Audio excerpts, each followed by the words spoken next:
Mr. Griswoldstein is here. Here we go. Representative from the PD, Hello. Mr. Watson, the defendant. We will now proceed with the verdict. Call this court back in session.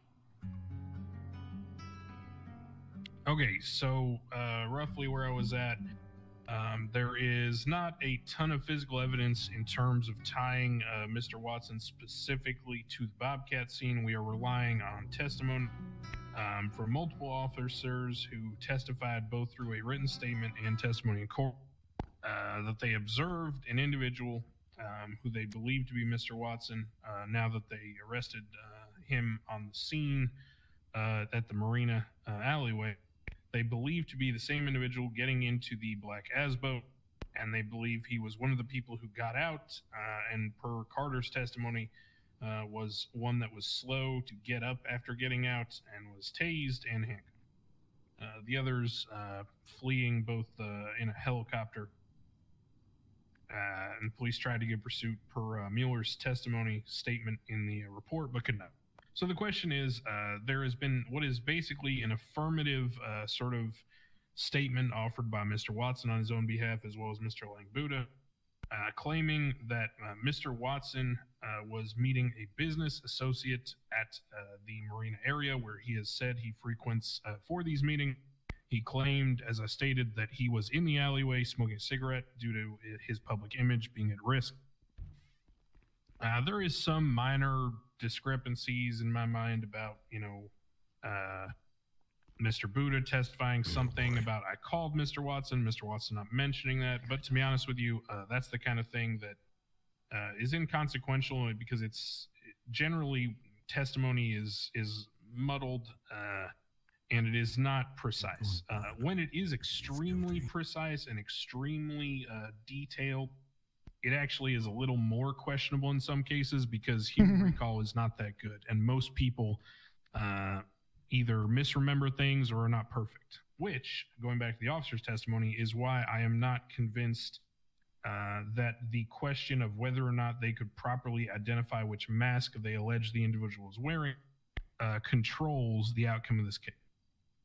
I'm left with a basis of testimonial fact from the officers that they assert to be true that the person they observed holding up the hostage in the BOBCAT was the same person who got into the ASBO, and they claim they never lost eyes on the ASBO between themselves, and they saw the same individual get out of the ASBO. Carter testifies he tased and arrested that person. The only person that Carter has brought forth that he tased and arrested is yourself, Dean Watson. So then we come down to what is a reasonable doubt.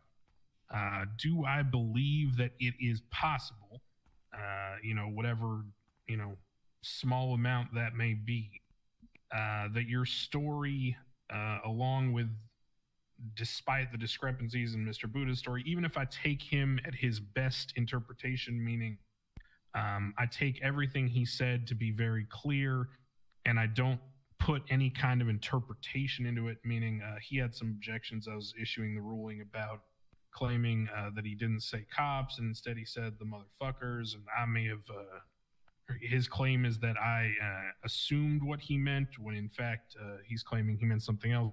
Even if I take him at his word and his insistence, the discrepancies in that testimony are not the controlling factor here. The controlling factor is there a distinct reasonable doubt in my mind that Dean Watson was present at the BOBCAT heist? Do I believe and follow the sort of series of logical jumps I would have to make, such as the officers not seeing the DeLorean on scene, such as the officers misinterpreting or misremembering what they saw when it comes to people getting out of the car? Do I overlook some of the inconsistencies in testimony between things Langbuda advanced and things Dean Watson said? If it was just one of these things, if the officers had inconsistencies in their statement, if there were more questions about them losing sight of the vehicle at any point, I might have what could amount to a reasonable doubt.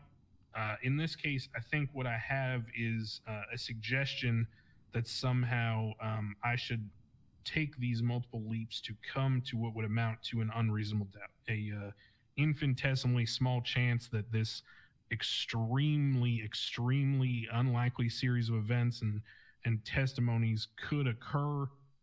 I'm not taking that leap. I think beyond all reasonable doubt, I believe, Mr. Watson, you were present at the Bobcat.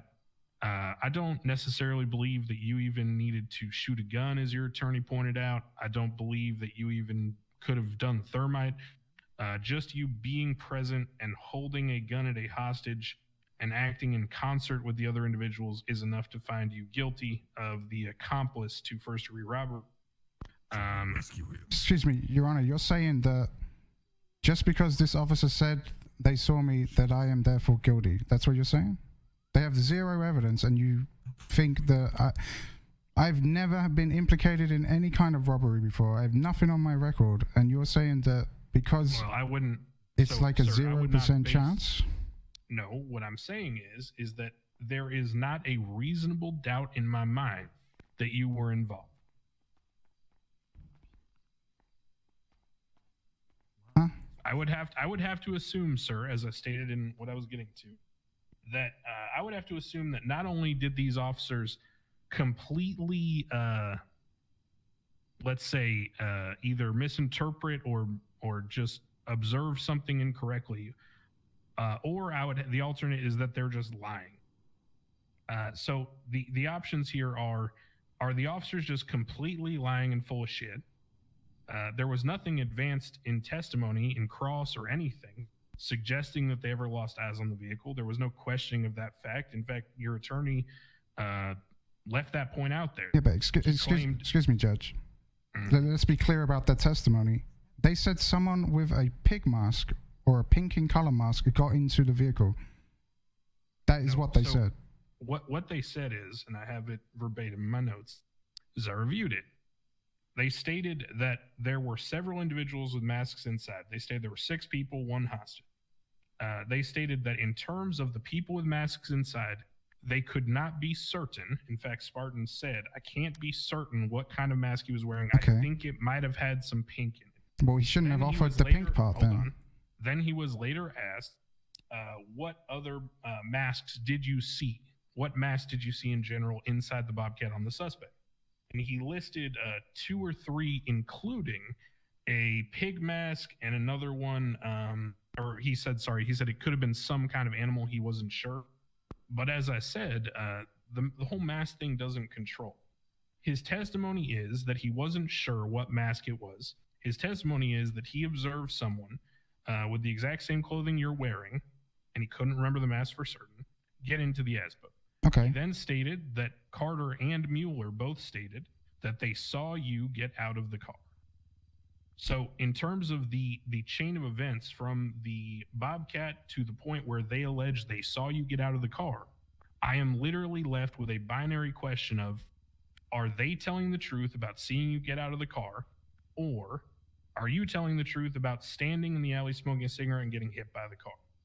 And what I'm telling you is, for me to believe your story about standing in the alley, getting hit by the car, smoking a cigarette, I have to make a series of logical jumps, not to mention disregard inconsistency between what Which inconsistencies? What Mr. Buddha said, as long as with what the officers brought forward. Those inconsistencies revolve around things like, for example, Mr. Buddha claiming he made a phone call with you to find out where you were to come meet you. You never mentioned that whatsoever. How is that inconsistent? That's just him offering a statement. Okay, and if you had, let's say, a conversation with Mr. Buddha and you knew he was going to be testifying, for you not to bring that up in your narrative is extremely strange. How? How is that strange? This is his testimony, not mine. Correct. Well, so I'm supposed to speak for him, and then, like, what's the point of him coming to the stand then? No, it's to find a conclusory agreement between the witnesses. Okay, and there was no inconsistencies, though. If your story is to override the sworn testimony of the police, then there has to be something that points to them being wrong or lying. Okay, why don't they offer a photo, a piece of DNA, anything other than their word? You're saying that I should be charged with this because these officers wouldn't lie about it. That's what you're saying. right? I'm saying that in terms of a reasonable doubt, do I believe it is a reasonable doubt to think that I had multiple officers get up on the stand, testify to the exact same thing about seeing a person wearing the clothing you're wearing, get into a black ASBO from BOBCAT, never lose eyes on the vehicle, and then see you get out of the vehicle and take a long time to get up and get tased and arrested? Do you think we are taking? But this is the thing. That's not what happened. So how can? This is my point. You're taking the word of people who can't even remember what mask I was wearing, but all of a sudden it matters that they did not see the mask you were wearing? Excuse me. So now you were wearing a mask. This is. Did you just say what mask I was wearing? This is not in any way, shape, or form. Can I finish my sentence, please? Sir, I'm going to advise you to listen to your counsel on this one. I'm asking a question. Why are you being difficult?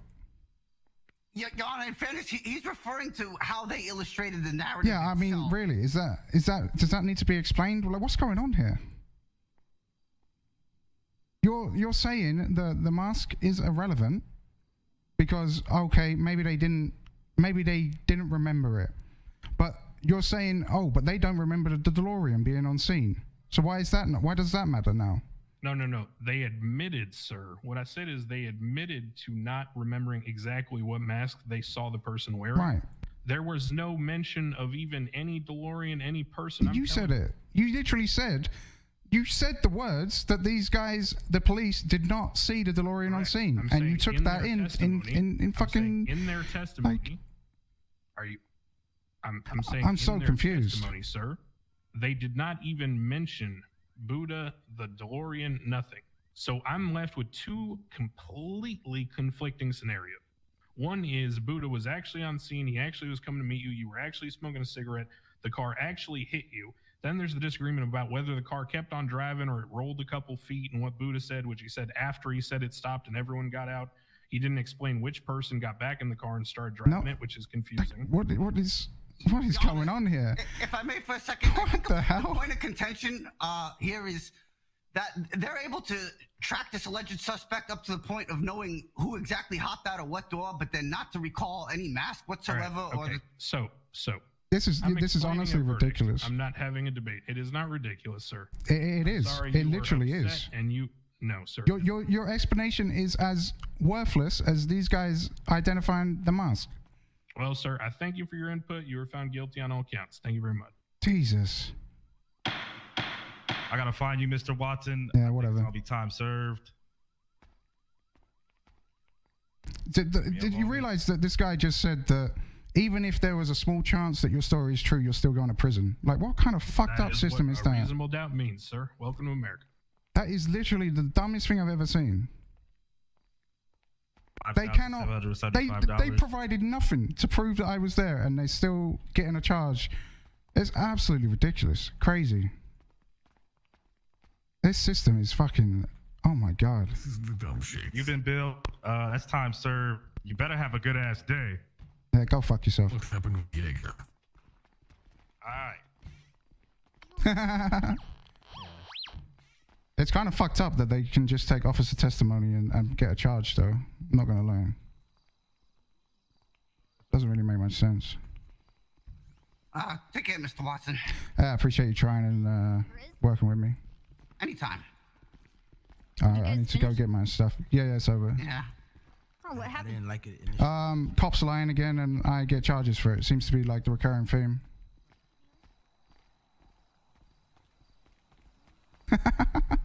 We're gonna gaslight that to shit.